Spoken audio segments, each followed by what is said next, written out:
Shumbala, where the lion sleeps, is a private luxury safari camp that's situated deep in 30,000 acres of unspoiled wilderness of Thorny Bush Reserve, which adjoins the famous Kruger National Park.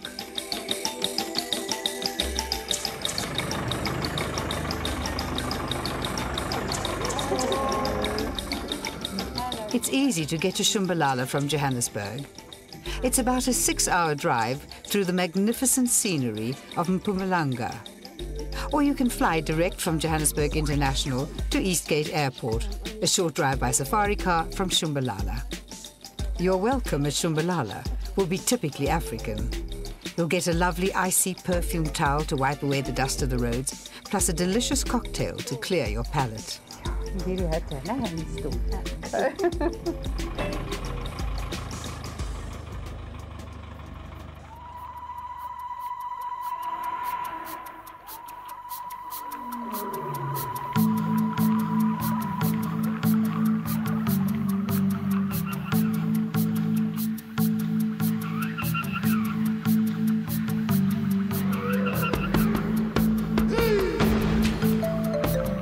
Shumbala was recently refurbished from top to bottom, but still retains some of the sense of belonging that only comes with time.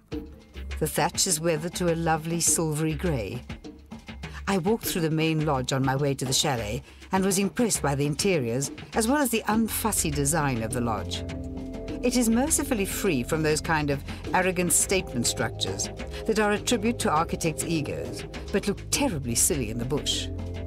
The best kind of architecture in the bush is architecture that you simply don't notice. Anything that attempts to draw attention to itself is a vanity, because any man-made structure has to compete with the bush itself, which is primal and has endured for millions of years, unlike most architects' ideas, which date immediately. The bush needs no embellishment. Shumbala looks as though it's been there for as long as the mighty black monkeythorn trees that give shade in the heat of the day. Obviously, there's a deep, cool pool, which is never chilly, even though it's shaded by giant knob thorns. The interior is best described as African modern. There's a definite thematic link with the past in the exoticism of the carvings and the local adaptation of a classic old leather couch to a new ethnic look. But the traditional is melded into the modern in a wholly satisfying way. The interiors were obviously executed by a designer with an acute eye for style. Organic African forms abound, from sculpted birds caught in wild flight to ostrich eggs piled high. A buffet luncheon was already laid out, but I decided to be good and skip it, which wasn't easy because the chicken satays looked delicious, as did the kiwi fruit cheesecake and the deeply decadent chocolate brownies. The wine rack held promise of delightful vintages to come that I could savor later over dinner in the cellar itself. For a cigar lover, there's a humidor filled with Havana's finest hand-rolled, including the magnificent Monte Cristo No. 2s, the mighty Torpedo, or the Pyramide, the true cigar aficionado's favorite. While I freshened up, our ranger Eric was preparing for our afternoon game drive, pressing enormous .375 Express cartridges, nearly as big as the cigars I'd just seen, down into the magazine well of his Bruno rifle and closing the bolt safely on an empty chamber. Thank you. It's just a precaution. The rangers at Shumbala, like Eric, are so skilled they're unlikely ever to get into trouble with a wild animal. But it's wise to be careful in Africa. The tracker sits well forward, where he can easily spot spoor in the dust of the roads. He's the ranger's eyes. These men were all born and brought up in the bush, and they read sign that we can't even see. The vehicles are all in contact with the lodge via shortwave radio, so any sighting can immediately be communicated to other guests out in the bush. Game is plentiful here, and we immediately spot blue wildebeest and zebra. This is a common pairing of mutually compatible species, and I'm reminded of the annual migration I recently saw in Tanzania. Hundreds of thousands of these animals setting off in search of the new grass growth across the endless plains of the Serengeti. Impala always looked too fragile to survive in Africa, but no one could accuse the warthog of being a beauty. They're my favourite animals, witty, always happy-looking, as if they've discovered a secret lost to the rest of us. I also spot a bird I've never seen before, iridescent and cocky, a Burchell's starling, a first for me, and another first followed soon after. Vultures sulking in a tree alerted us to the fact that there was a kill nearby and that the killers were still around. If not, the vultures would have been on the ground already, picking the carcass clean. Sure enough, we came on a rare and beautiful sighting. 3 male cheetahs who recently killed a young kudu bull. These spotted sprinters aren't really cats at all. Their claws aren't retractable. They're also fairly rare anywhere in Africa. To see 3 at once and on a kill is a rare blessing. With their black teardrop eye stripes, their small heads and lithe bodies, the cheetahs inspire affection and tenderness in almost everyone who sees them. But these are wild creatures, and it's wise not to be confused by any saccharine silver screen illusions perpetrated by Tinseltown. It takes power and brutality to kill even a young kudu bull. Don't be fooled. The cheetah is pretty, but it's a natural-born killer. We move on, and as if one rare sighting wasn't enough, we come across a white rhino and a calf. White rhino are grazers, unlike their irritable cousins, the black rhinos, who inhabit dark, thorny thickets because they're browsers and munch the woody stems of plants. The white rhino is usually placid, even when you find them with their young in extended family groups, as we did. This is the first time I've ever seen so many rhino together. It's a very unusual sighting, and we stay with them, fascinated, conscious of the privilege of seeing a relic from the Pleistocene past, alive and well. Thriving, in fact, even though quite recently they were thought to be in the twilight of their time on Earth as a species.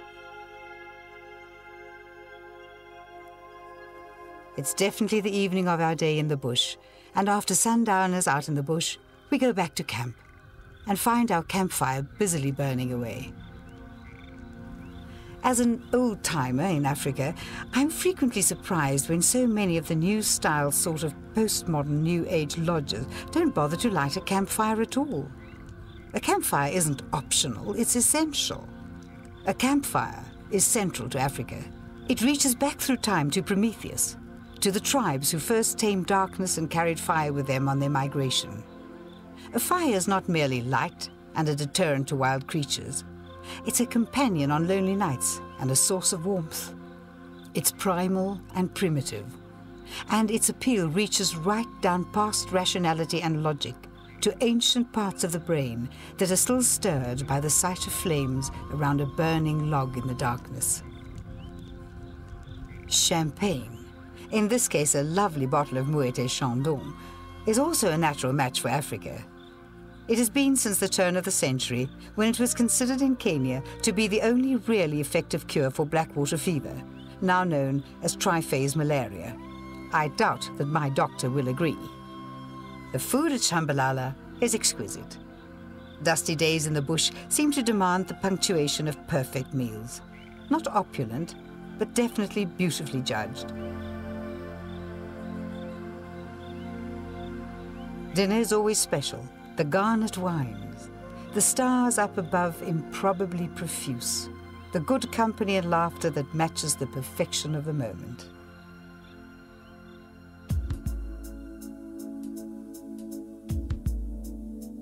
Next morning was beautiful too. I took great delight in my private suite, and after a dip in my own personal pool, I closed the cover to protect it from falling leaves and daring children. The suites are really opulent and modern, without in any way becoming affected. The little paw print is exclusive to Shumbala, and the charming combination of old and new, which I mentioned before, of traditional grace and contemporary pared-down modern minimalism, suits my taste perfectly.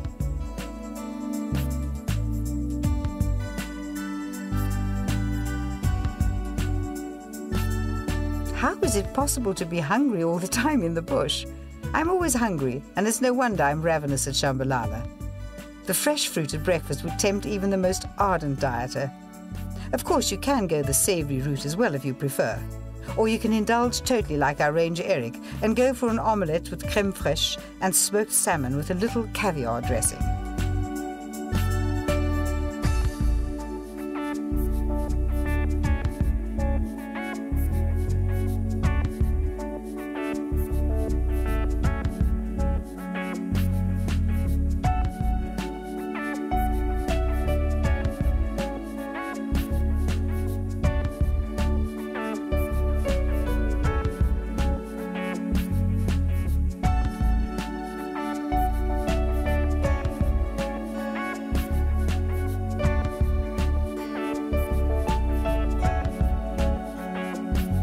I wanted to make a trip to the lodge shop and found a whole lot of books I couldn't do without, plus a whole lot of other fascinating indigenous objets d'art, and nice little ethnic knickknacks and tiny lovely animal figurines that any avid collector would covet to complete a collection of mementos of an African safari.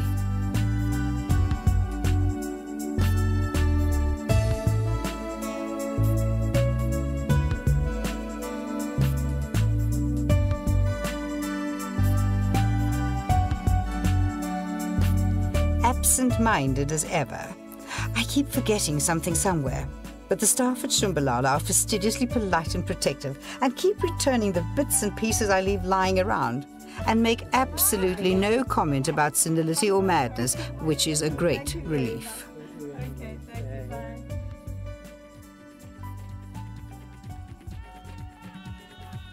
It's game drive time again. The pretty impala are always a pleasure. But this time, Eric has a surprise for me. He's tracked down a treasure. A lovely female leopard resting in a tree, as stately as a symphony. She's still lactating, so somewhere she's got cubs. But even that underslung weight of nursing milk can't conceal the litheness and sinuous power of Africa's ultimate killer. Face to face with one of evolution's marvels at home in her habitat, words fail me. It's best to be silent and just watch.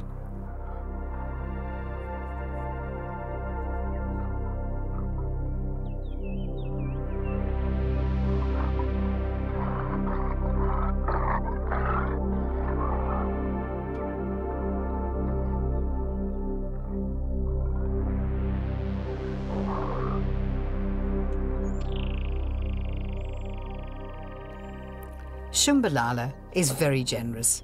Not 15 minutes later, we come across a breeding herd of elephant.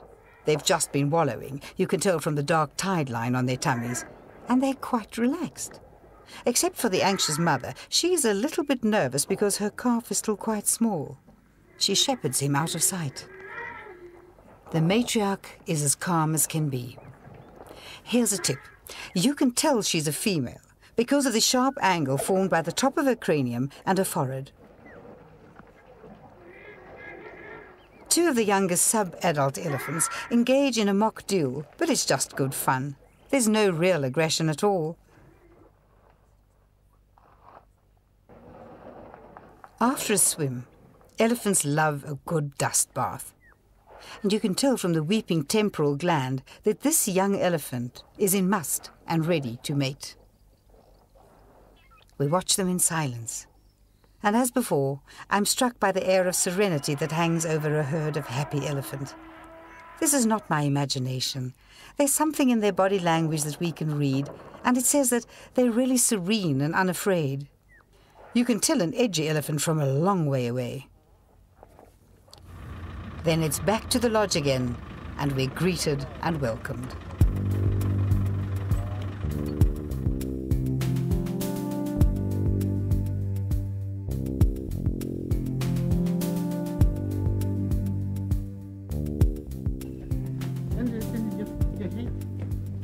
Oh, my goodness, I forgot. Thank you very much. The less said about my forgetfulness, the better. But on the way to my suite, I see these half-tame nyala in amongst the trees. They're majestic antelope, the same genus as kudu and bushbuck, and they share the same twisted horn shape and the same grace and stature.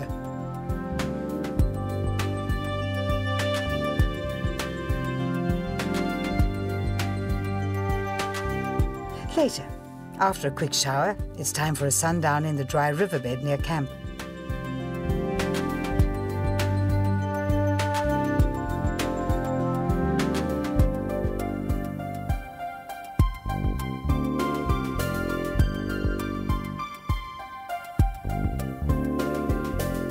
As dusk creeps in across the bush, we toast each other and the sightings we had today.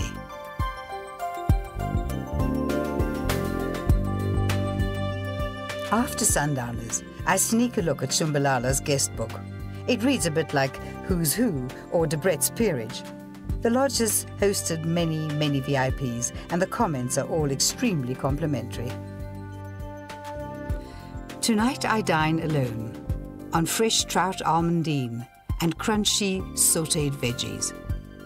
I reflect on the gifts that the day brought, and then I hear him.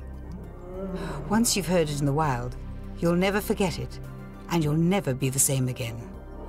A huge male lion calling in the night. An old hunter in Zambia once told me what the lion says. Who is the king of this land? I am, I am, I am. All in a diminuendo, which simply adds to the menace. You've guessed. Next morning, we saw more sulking vultures sitting in the trees, and I just knew that we would find last night's lion still on his kill. And we did. The kill was little more than horns and a skeleton by then, but our big boy had eaten well. He drank gallons of water, and then set off, sway-bellied through the bush, looking for a shady place to lie up for the day and digest his dinner. We followed, because Eric had a sort of premonition that we'd see more lion. He's magnificent. A shaggy black mane that's unusually full for a big male in thorn country like this, and mature power in every muscle that draws and releases beneath that savannah-coloured coat. His muzzle is still bloody. Blood coats his forelegs. But he's looking for something. What?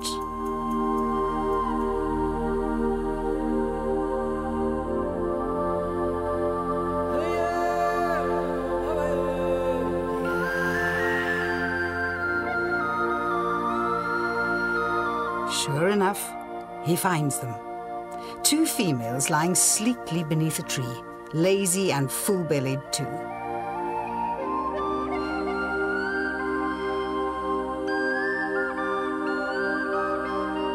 We sit and watch. I've said this before.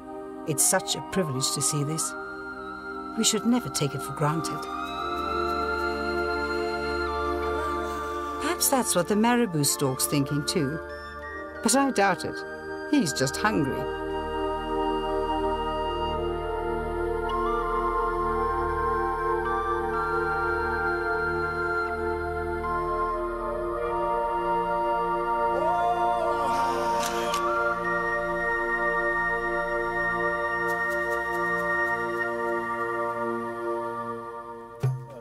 A little later, Eric gifts us with a botanical demonstration.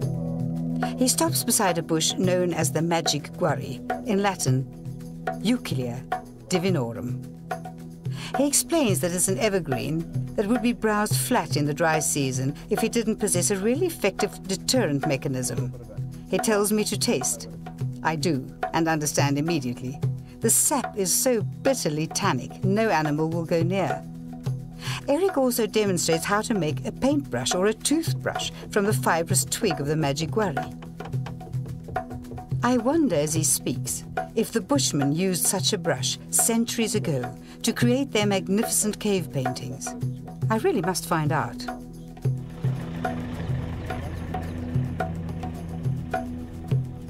A little later, we spot the last members of the Big Five, the buffalo. At first, we see only a herd of females and young males contentedly chewing their cud and ruminating placidly in the sun. Yes, they're big and dark, but they're not the menacing monsters of the old explorers' books. Then our tracker spots a bachelor herd, a herd of tough old Daga boys. And at once I understand. They're massive and black as pig iron, muscled and solid. Leopards look through you. Buffalo look at you and don't like what they see.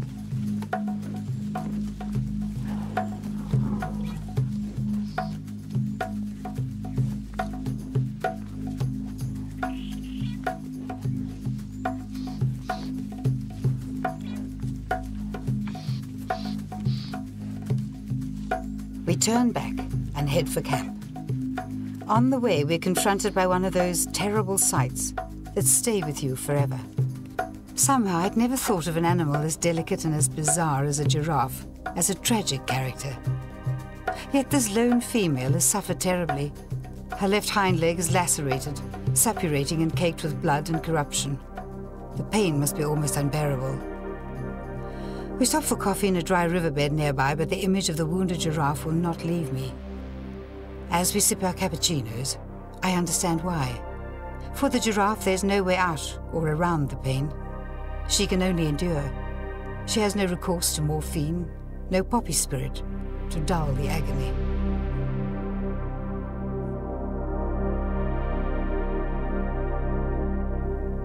Back at camp that evening, watching a different giraffe, I think again about suffering.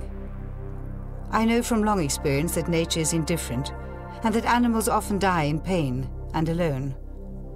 But the image of the wounded animal will not let me be. The idea of pointless suffering makes no sense. It seems immoral. Dusk thoughts. Thoughts that I must try to write down, try to wrench into sense. Africa tells cruel truths. There's no sentimentality here.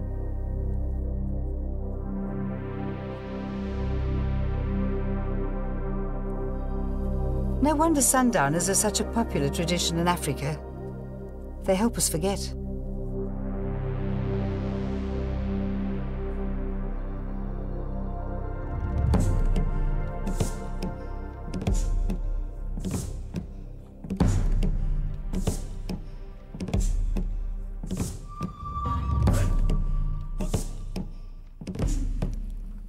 But I feel better after a bath. And since a glance at the stars through Shumbala's 10-power Meade reflector telescope brings no illumination from above, I decide to settle for the next best thing, a glorious dinner. But a dinner with a difference, in the wine cellar that overlooks the river.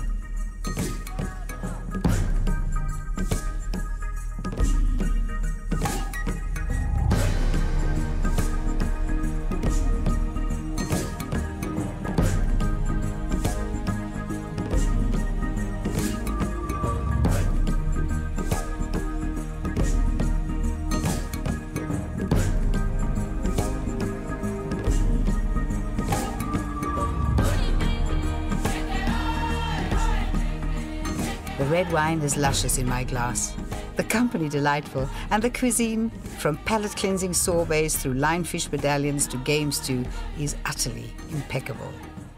It's an evening to remember.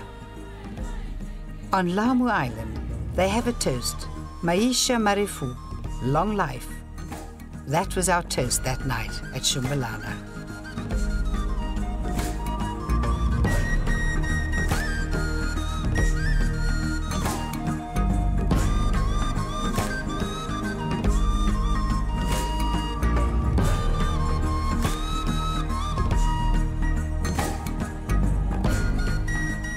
The storm broke in the night, and next morning the rain kept coming down in typical African torrents.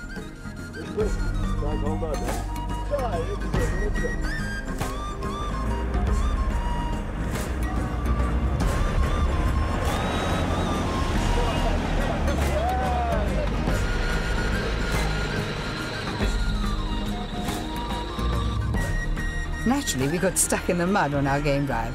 I didn't mind at all. I like African rain, it's excessive. But one thought stayed with me. Wherever you go in Africa, you leave something of yourself behind when you go. It's a sort of expression of love, I think.